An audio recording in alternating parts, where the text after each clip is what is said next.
할렐루야. 평안들 하셨습니까? 예, 빈자리도 많이 보이는데요. 지금 감기가 많이 유행하고 있습니다. 코로나에 걸리신 분도 있다는 얘기를 전화로 들었습니다. 여러분 늘 강건하시기를 주의 이름으로 축원합니다.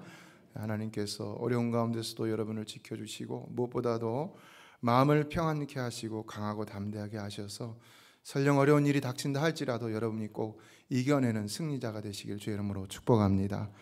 저는 여러분의 기도와 하나님의 은혜 가운데 아르헨티나에서 열린 중남미 선교대회를 무사히 잘 마치고 돌아왔습니다. 선교의 일선에서 힘들게 사역하시는 현지 선교사님들을 만나서 함께 기도하며 위로하며 또 예배와 세미나를 통해서 영적으로 충전하는 시간을 가졌는데요. 그분들만이 아니라 우리 자신들도 역시 마찬가지였습니다. 그들의 이야기를 들으면 눈물 없이는 정말 들을 수 없었고 굉장히 감동적이고 도전적이고 또 희생적인 이야기를 많이 들었습니다. 특별히 팬데믹 이후로 처음 갖는 선교대였기 때문에 더욱 감회가 달랐다라고 할 수 있는데, 선교 현장에서 실제로 많은 선교사님들이 코로나 바이러스로 세상을 떠나셨습니다. 그 이후에 우리가 갖는 이 남미, 중남미, 특히 남미예요. 거기는 완전히 아르헨티나니까 브라질, 칠레, 또 볼리비아, 아르헨티나 이런 곳에서 오신 선교사님들과 만나서 죽지 않고 살아서 하나님 앞에서 다시 만나서 선교대회를 가질 수 있었다는 사실에 정말 감격하면서 하나님께 영광을 돌리지 않을 수가 없었습니다. 할렐루야. 정말 그곳에 가서 계속 눈시울이 뜨거워졌었는데요. 생명을 내어놓고 사역하시는 그분들을 보면서 또 그분들의 간증을 들으면서 눈물이 뜨거워지는 것을 경험하지 않을 수가 없었습니다. 그러니 참 선교 현장에서 어려운 일들을 하는 것을 보았는데 어떻게 그런 어려운 길을 걸어갈 수 있는가? 많은 선교사님들과 또 선교의 많은 이사님들이 모인 자리에서 그들의 고백하는 말이 있었습니다. 그거는 바로 그들이 원해서가 아니라 하나님이 부르셨기 때문이라는 것입니다. 그들 가운데는 공부를 많이 한 분들도 있었습니다. 깜짝 놀랐습니다.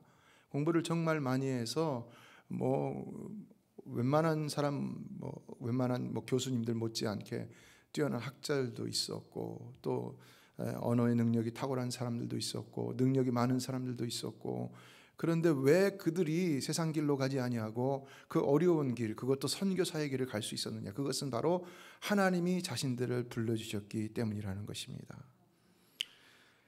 그 말을 할 때 눈물을 터뜨리는 것을 제가 경험을 했는데요. 어느 분은 아버지가 선교사라서 자신은 선교사가 되는 일이 얼마나 힘든지를 어려서부터 체험했기 때문에 절대로 자신은 커서 선교사가 안 될 것이라고 이렇게 다짐을 하고 각오를 하고 결심을 했다는 것인데, 하나님이 부르시니까 그 부르심의 소명 앞에서 자신은 두 손을 들고 나가지 않을 수 없었다.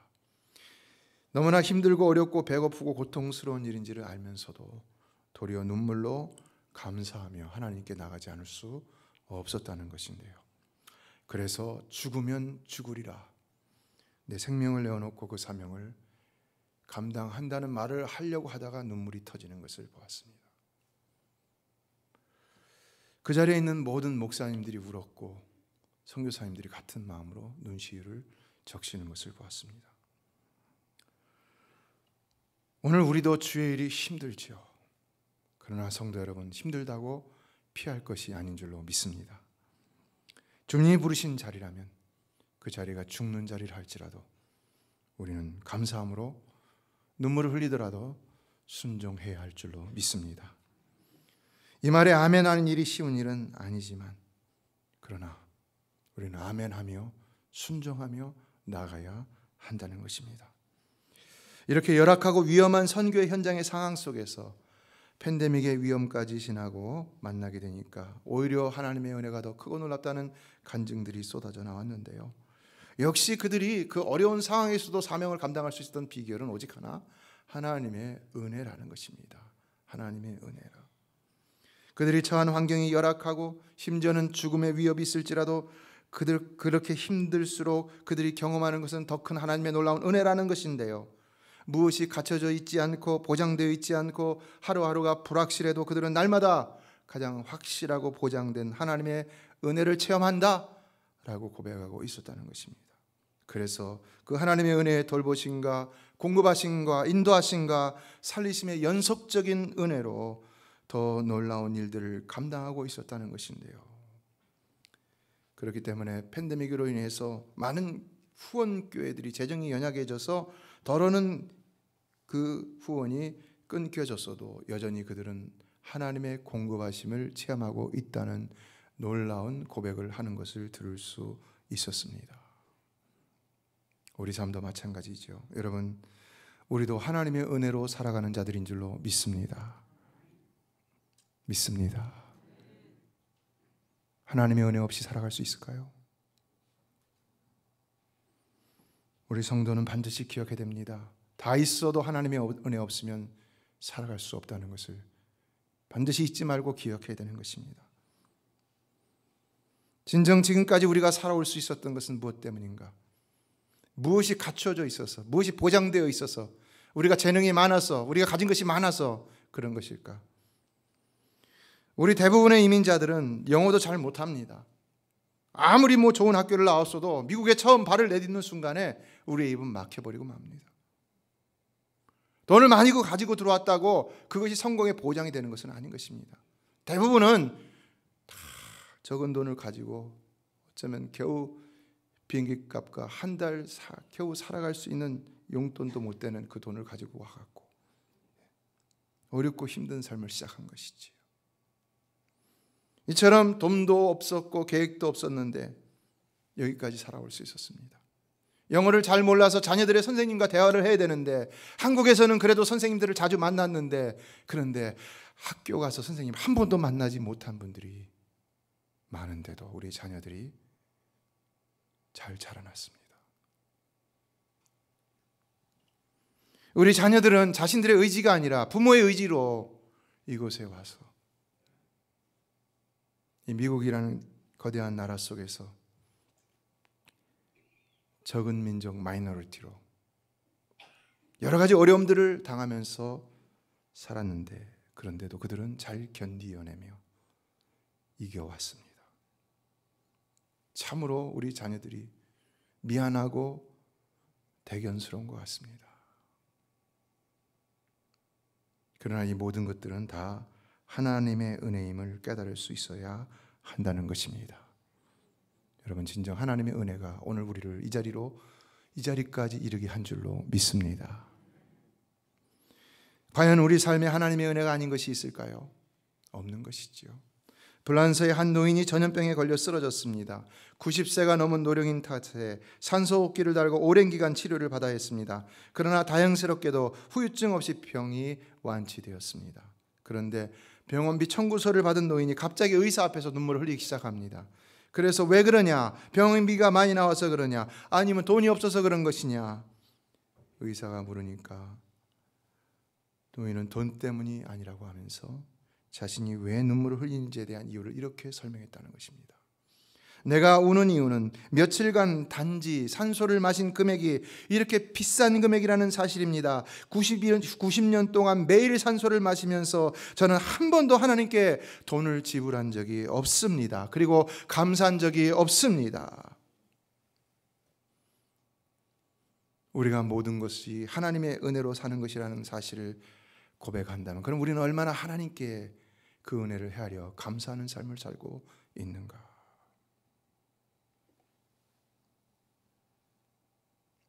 우리는 우리 주변의 수많은 환자들을 보면서 우리가 조금이라도 건강하다면 그것이 얼마나 큰 하나님의 은혜인지를 깨닫지 않을 수가 없는데요. 숨을 제대로 쉬지 못하는 분을 보면서 우리가 이렇게 편하게 숨을 쉴 수 있다는 것 자체도 우리가 그분을 위해서 기도할 때마다 이게 하나님의 큰 은혜구나. 이게 당연한 은혜가 아니라 이것이 누구나 누릴 수 있는 마땅한 은혜가 아니라 하나님의 큰 은혜구나 라는 것을 깨닫지 않을 수 없는 것이고요. 스트로크나 다른 병환으로 걸음걸이가 불편한 분들을 보면서 우리가 이렇게 편하게 걸을 수 있는 것이 평범한 은혜가 아니다 라는 사실을 깨닫지 않을 수가 없습니다. 얼마 전 자리에서 일어났을 적에 잠에서 일어났을 적에 갑자기 다리가 무거워지는 것을 경험하기도 했는데요. 두 다리는 멀쩡합니다. 보면은 아무렇지도 않습니다. 그런데 왜 이 다리가 내 마음대로 움직이지 않는 것인가? 우리가 누리는 모든 것, 그것이 당연하게 보일지 모르지만 다 하나님의 은혜라는 사실을 우리가 깨닫지 않으면 안 된다는 것입니다. 예, 오늘 사도 바울은 첫째 우리 그리스도인들을 가르쳐 무엇이라 말하느냐? 은혜 아래 있는 자들이라. 은혜 아래 있는 자들이라. 크리스찬은 은혜 아래 있는 자들이라는 것입니다. 오늘 본문은 전체적으로 그리스도의 은혜로 죄에서 죽은 자는 다시 죄에 거할 수 없다는 사실, 그리고 그와 함께 마땅히 그들은 의에 거하여야 한다. 의, righteousness, 의에 거해야 한다는 사실을 강조하고 있습니다. 그러기에 14절은 먼저 우리가 법 아래 있지 아니하고 은혜 아래 있는 자들이라는 사실을 말하고 있는데요. 법 아래 있는 자들, 법 아래 있다는 말은 도대체 무슨 의미일까요? 여기서 말하는 법은 율법을 말하는 것이죠. 그러므로 법 아래 있다는 것은 율법 아래 있다는 것인데, 율법 아래 있다는 것은 바로 율법의 정죄 아래 있다는 말이 되는 것입니다. 그래서 율법에 합당치 못한 일을 행한 자는 모두가 죄인이 되어버린다는 것입니다. 우리가 조금이라도 하나님의 말씀에 합당치 못한 일을 행한 그 순간에 우리는 다 율법으로 말미암아 정죄를 당하 죄인이 되어버리고 만다는 겁니다. 그게 법 아래 사는 자들이라는 것입니다. 그렇다면 과연 누가 온전하다 할 수가 있겠습니까? 로마서 3장 20절은 말합니다. 그러므로 율법의 행위로 그의 앞에 의롭다 하심을 얻을 육체가 없나니 율법으로는 죄를 깨달음이라. 누구든지 율법 앞에만 서게 되면은 자신의 지은 죄를 깨닫지 못하는 사람이 없기 때문에 그는 죄인이 되고 만다는 것입니다. 그러므로 23절은 모든 사람이 죄를 범하였음에 하나님의 영광에 이르지 못하더니라고 했는데요. 그렇기 때문에 율법 아래 사는 자들은 다 죄인으로만 살아가게 되어 있다는 것이죠.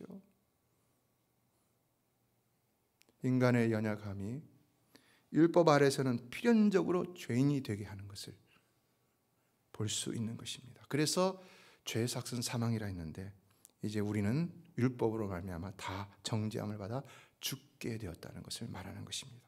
그러면 어떻게 되는 것인가? 우리가 죽을 수밖에 없는 죄인이라는 사실을 율법이 철저하게 증명해내고 있는데, 누구도 그래서 우리가 하나님 말씀 아래에서 나는 죄인이 아니다, 나는 절대로 죽을 수 없다, 나는 이것도 했고 저것도 했고, 봐라 내가 얼마나 많이 기도했고 내가 얼마나 많이 헌금했고 내가 얼마나 많이 헌신했느냐 할지 모르지만 율법은 그러나 너는 이렇게 하지 않았느냐 저렇게 하지 않았느냐, 이것이 죄가 아니냐 저것이 죄가 아니냐 지적하는데, 그것을 율법이 철저하게 또 명확하게 증명해내고 있는데, 그렇다면 우리는 어떻게 해야 한다는 것입니까? 그러나 24절은 이제 말하고 있습니다. 24절을 다 같이 읽겠습니다. 시작. 그리스도 예수 안에 있는 속량으로 말미암아 하나님의 은혜로 값없이 의롭다 하심을 얻은 자 되었느니라. 믿으십니까? 저와 여러분은 오직 예수 그리스도의 구속의 은혜로 말미암아 죄로부터 해방된 의인인 줄로 믿습니다. 믿겨지지 않는다 할지라도 하나님의 은혜가 우리를 죄인에서 의인으로 변화시켜 주셨다는 것입니다. 그래서 오늘 본문 14절은 우리가 법 아래 있지 않고 그 은혜 아래 있다는 사실을 말하고 있는 것인데요. 그러므로 더 이상 우리는 심판의 자리에 있는 것이 아닌 것입니다. 율법 아래 있지 않기 때문에, 은혜 아래 있기 때문에 더 이상 율법이 우리를 심판하지 않는다는 것입니다. 이제는 은혜 아래에 있어서 우리는 죽어도 영생에 이르게 되었다는 것입니다. 얼마나 큰 은혜입니까? 그러므로 예수 그리스도를 믿는 자들은 오직 은혜로부터 은혜에 이르기까지 은혜 아래에서만 사는 자들이 된 것입니다. 죄를 짓지 않아서가 아니라, 또 죄를 짓지 않을 수 있어서가 아니라 오직 하나님의 은혜 때문에 이제는 율법의 정죄함과 그로 인한 형벌에서 자유함을 얻은 놀라운 은혜 받은 은혜 아래 사는 자로 살게 되었다는 것입니다. 믿으십니까? 그래서 우리는 정말로 이 놀라운 사실에 하나님 앞에 감사하며 살지 않으면 안 되는 것입니다. 우리 모두는 죄라는 죽을 병을 다 갖고 있으면서도 오직 하나님의 은혜로 날마다 건강과 생명 가운데 사는 자임을 잊어서는 안 되는 것입니다. 이것이 우리가 누리는 위대한 특권이요, 위대한 은혜라는 사실입니다. 그러나 바로 그것 때문에 하나님은 자신의 하나밖에 없는 외아들 예수 그리스도를 이 땅에 보내셔서 죽게 하셨다는 사실을 잊어서는 안 되는 것이죠. 하나밖에 없는 아들입니다. 둘도 아니고 셋도 아니고 오직 하나밖에 없는 하나님의 아들입니다. 영원히 영광스러운 보좌에서 영광만 받으셔야 하는 그분입니다. 그런데 그 영광스러운 분이 초라한 우리 인생의 몸을 입고 이 땅에 오셔서 우리보다 더 큰, 우리는 지금 이런 편안한 삶 속에서도 힘들다고 아우성치지만, 그러나 우리 주님은 우리를 위해서 온갖 고통과 고난을 다 당하셨습니다. 우리보다 더 엄청난 고통을 다 당하시고 우리를 대신하여서 그냥 죽으신 것이 아니라 인간 역사에 있어서 가장 흉악범들이 죽어야 하는 가장 흉악한 형벌인 십자가 형벌에 못 박히어서 피를 흘리며 벌거벗긴 채로 자신의 모든 수치를 다 드러내면서 우리 대신 죽으셨다는 사실입니다. 그래서 오늘 우리가 그 은혜로 말미암아 이 시간 이 자리에서 하나님 앞에 예배할 수 있다는 겁니다. 얼마나 큰 은혜입니까? 얼마나 놀라운 은혜입니까? 그런데 우리는 이 은혜를 당연지사, 나만 받은 것이 아니라 내 옆에 형제 자매들도 다 받은 것이니까 뭐 그저 그렇고 그런 줄 생각하지는 않더라도 그렇게 생각하는 것처럼 살아가고 있는 것이 우리 현실이 아닌가. 빙점의 작가 미우라 아야코는요, 은혜에 익숙한 것이 가장 무서운 것이라 말하면서 자신의 기도를 소개했습니다. 하나님, 은혜에 익숙해지지 않도록 인도해 주세요. 그녀는 중병에 걸렸을 때 한 청년을 만나서 전도를 받았고, 그래서 예수를 영접한 이후에 그것이 너무나 고마워서 그 청년과 결혼을 했습니다. 그래서 병든 자신과 결혼을 해준 그가 또 너무 감사해서 생각만 하면 눈물이 나도록 고마웠다고 합니다. 그래서 몇 년을 같이 살다 보니까 열심히 이제 고마운 마음으로 살았는데, 시간이 지나니까 별로 고맙지가 않더라는 겁니다. 이제는 그저 그랬고 당연히 여기며 살게 되었는데, 그러다 보니까 남편에게 막 신경질도 내고 화도 내고 미워하기도 하고 이런 자신의 모습을 발견하게 되었다는 것입니다.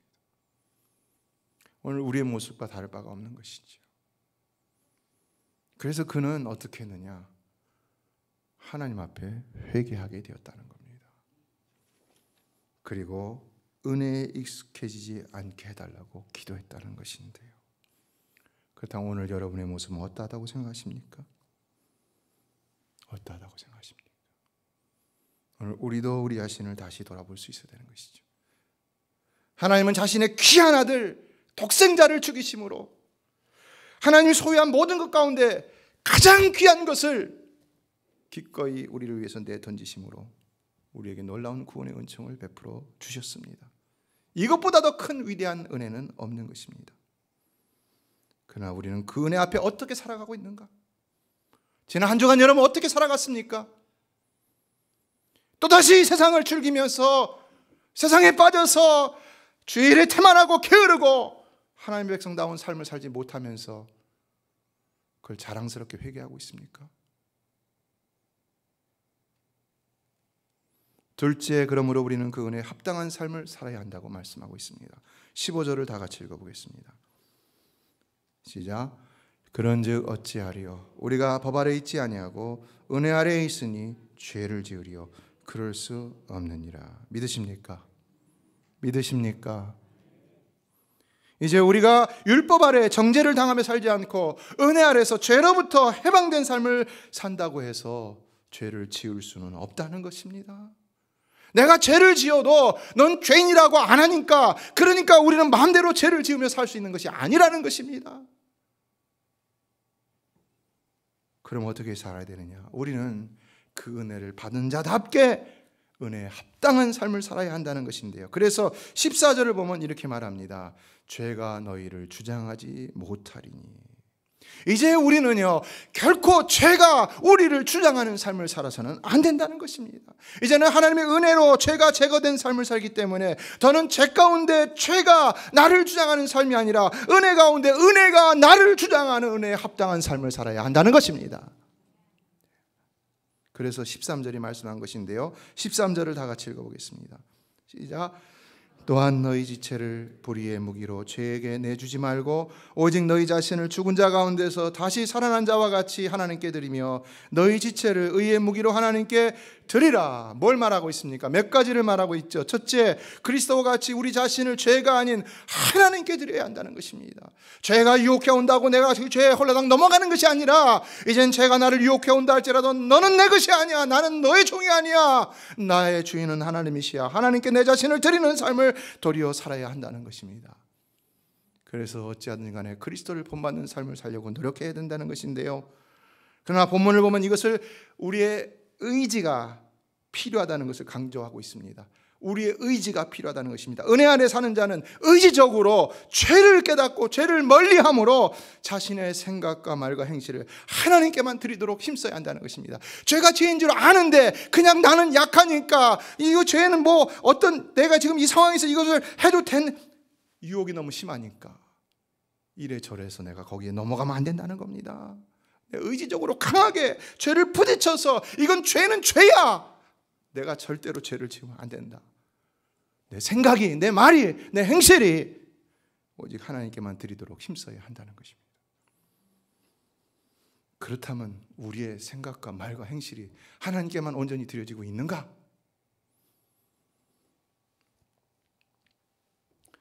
이에 13절 상반절은 우리의 지체를 불의의 무기로 내주지 말라 라고 했는데요. 불의의 무기 뭡니까? 죄를 짓는 무기. 성경학자 C.E.B. 크랜필드라는 사람은 여기서 말하는 지체는 인간이 소유하고 있는 모든 자연적 능력을 포괄한다라고 했습니다.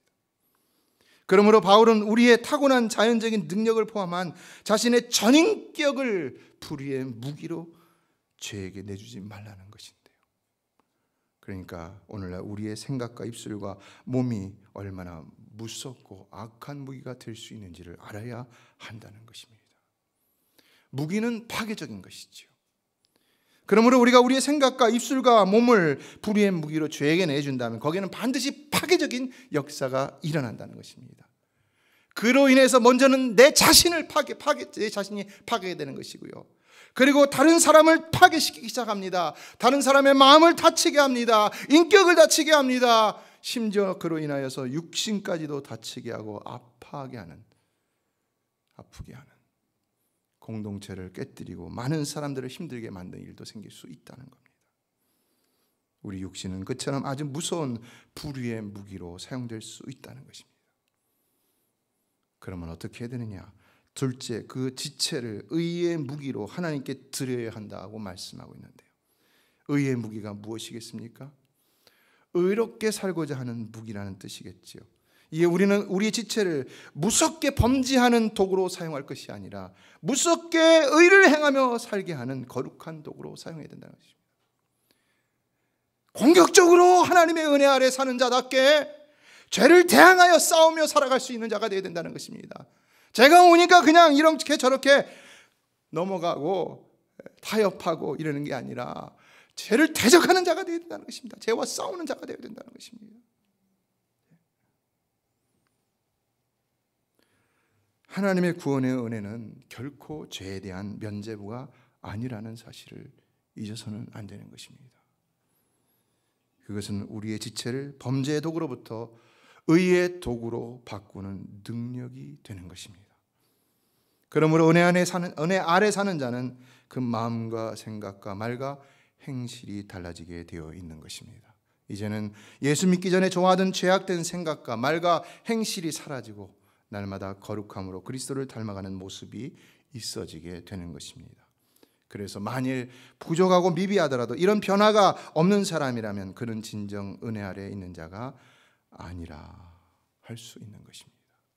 아무리 예수를 수십 년 믿어도 여전히 똑같은 문제를 가지고 마음과 생각과 입술과 행실로 범죄하는 사람을 은혜 아래에 있는 자라 말할 수 있는가? 변화되기를 노력하지 않는 자를 은혜 아래에 있는 사람이라 말할 수 있느냐? 믿음은 분명히 변화를 일으키는 생명의 능력입니다. 그렇기 때문에 그 믿음이 겨자씨 하나만큼 보이지 않는다 할지라도 그 적은 믿음이 큰 나무를 이루며 새들이 와서 그 가지에 겉들일 수 있다라고 말하고 있다는 것인데요. 따라서 우리는 변화되지 못한 죄인된 모습을 단지 육신이 연약하여서 불가피하게 나타나는 이런 당위적인 현상으로 치부해버려서는 안 되는 것입니다. 육신이 연약하여서 우리가 또 죄를 졌습니다. 육신이 연약하여서 내가 또 하지 말아야 할 일을 했습니다. 여러분, 육신이 연약하여서 여러분이 간음하고 이 자리에 앉았다고 그렇게 기도할 수 있습니까? 여러분이 육신이 연약해서 사기치고 이 자리에 앉아 있었다고 하나님 나 용서해 주세요, 그렇게 기도할 수 있습니까? 우리는 육신의 연약함으로만 우리의 죄의 원인을 치부해버려서는 안 된다는 것입니다. 싸워야 한다는 것입니다. 어쨌든 간에 우리 자신을 하나님께 의의 병기로, 의의 무기로 드리기 위해서 우린 좀 더 공격적으로, 의지적으로 영적인 싸움을 할 필요가 있다는 것입니다. 그래서 우리는요, 우리의 범죄하는 모습을 본다면, 내 생각이 범죄하고 내 입술이 범죄하고 내 행실이 범죄하는 모습을 본다면요, 먼저는 부끄러워할 줄 알아야 되는 것입니다. 그래서 내 모습이 아닌데, 마땅히 은혜 아래 있는 자의 모습이 아닌데 내가 왜 그러고 있는가? 내가 하나님 앞에서 영적으로 게으르고 태만한 모습이 있다면 부끄러워할 줄 알아야 되는 것입니다. 내가 시험 가운데 있다면 부끄러워할 줄 알아야 되는 것입니다. 부끄러워하고 하나님 앞에 회개해야 되는 겁니다. 변화는 언제 일어나는 것입니까? 변화는 가만히 앉아서 일어나는 것이 아닙니다. 성도의 영적인 변화는 회개할 때 일어나는 것입니다. 믿으십니까?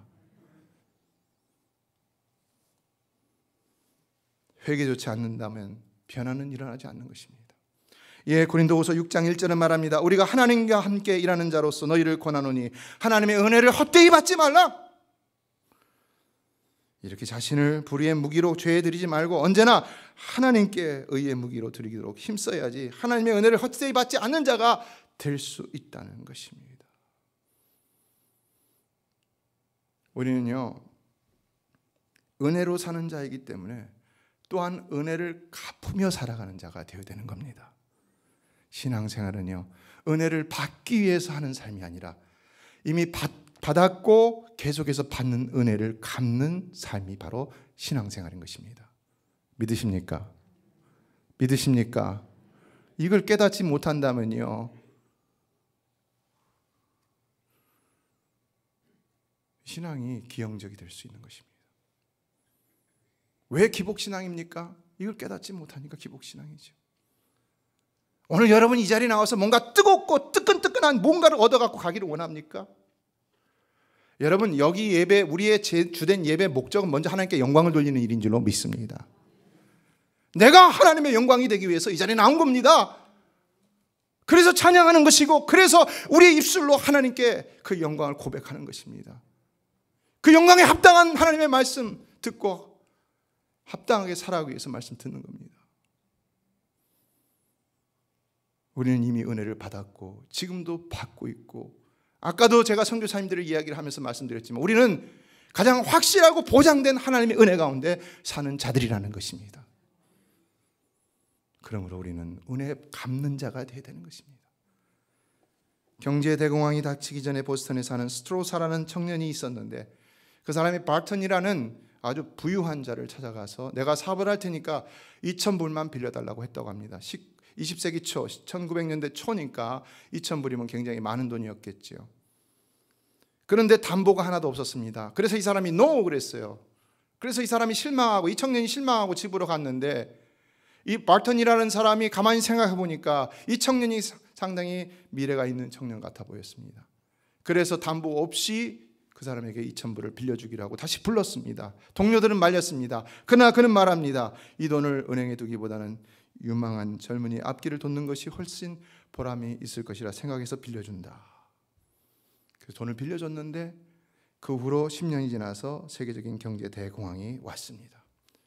그래서 돈을 빌려준 이 바튼도 파산을 하고 말았습니다.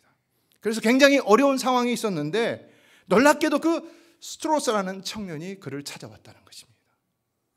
그리고는 그 부채가 어마어마했을 텐데 그 부채를 자신이 다 갚아주겠다고 말했다는 겁니다. 그래서 이 바튼이 놀라면서, 아니 내가 빌려준 돈은 당신 다 갚았는데 무슨 또 뭘 준다는 거냐? 그랬더니 그때 이 스트로사가 이런 의미 있는 얘기를 했다는 겁니다. 아닙니다. 빌렸던 돈은 모두 드렸지만 도와주신 은덕은 그대로 남아 있습니다. 지금 선생님이 당하고 계신 어려움을 얼마라도 도울 수 있다면 그것이 나의 의무입니다. 성도 여러분, 우리는 은혜를 잊지 않는 자들이 되어야 할 줄로 믿습니다. 우리는 하나님께 은혜를 받은 자들로서 그 은혜를 잊지 말고 늘 그 은혜를 갚는 삶을 살아야 하는 것입니다. 이것이 우리 성도의 마땅한 도리이고 의무인 것입니다. 그렇다면 우리가 어떻게 하나님께 받은 은혜를 갚아나갈 수 있을까요? 오늘 본문은 그것에 대해서 얘기하는데요.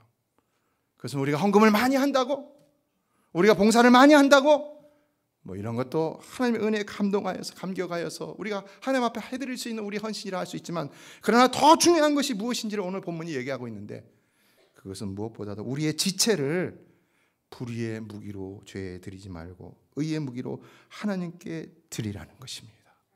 그게 진정 하나님의 은혜를 갚는 삶이라는 것입니다.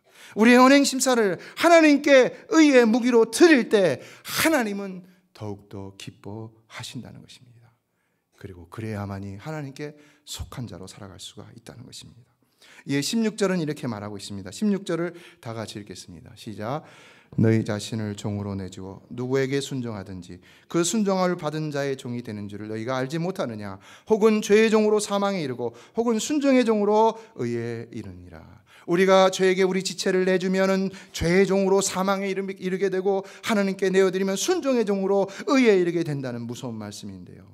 그러나 우리는 결단코 죄의 종이 될 수 없는 은혜 아래 사는 자들이라는 것입니다. 그러니까 이것을 항상 기억하고 은혜 아래 사는 자답게 항상 우리는 우리의 생각과 말과 행실을 하나님께 드리도록 해야 한다는 것입니다. 세상의 유혹과 향락에 우리 육신, 죄악된 육신이 뿜어내는 그 죄된 소욕 가운데 우리 자신을 내줄 것이 아니라, 때로는 그것이 우리로 하여금 이상한 생각을 하게도 하고, 교만하게도 만들고, 미워하게도 만들고, 분노하게도 만들고, 우리로 하여금 범죄하게도 만들지만, 거기에 우리의 마음을, 우리의 입술을, 우리의 행실을, 우리의 몸을 내어줄 것이 아니라 오직 그것을 물리치고 하나님께 내어드림으로 진정 은혜 아래 사는 자답게 살아야 한다는 것입니다.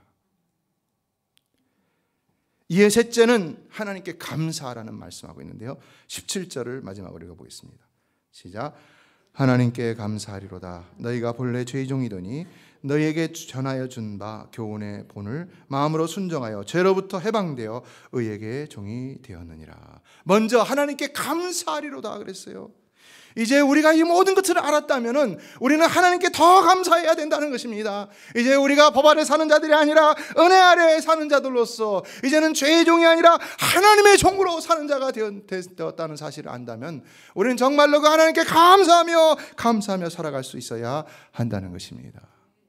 여러분, 이것이 여러분의 삶의 무엇보다 가장 큰 감사가 되시기를 주의 이름으로 축원합니다. 말씀을 맺습니다. 이제 다음 주일이 1년의 감사를 드리는 추수감사절인데요. 그렇다면 우리는 무엇을 감사해야 될까요? 지난 한 해를 돌아보며 하나님께서 우리에게 베푸신 모든 은혜를 헤아려 감사해야 할 것입니다. 그러나 잊지 말아야 될 것은 우리는 올 한 해도 오직 하나님의 은혜로 죄인이 아닌 의인의 삶을 살았다는 사실에 진정으로 감사해야 한다는 사실입니다.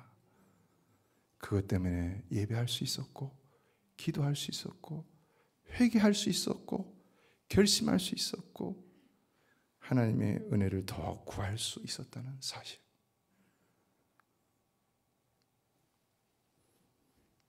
선교사님들은 열악하고 힘든 환경에서도 오직 하나님의 은혜만을 생각함으로 견디고 버티며 감사하며 사는 것을 보았습니다.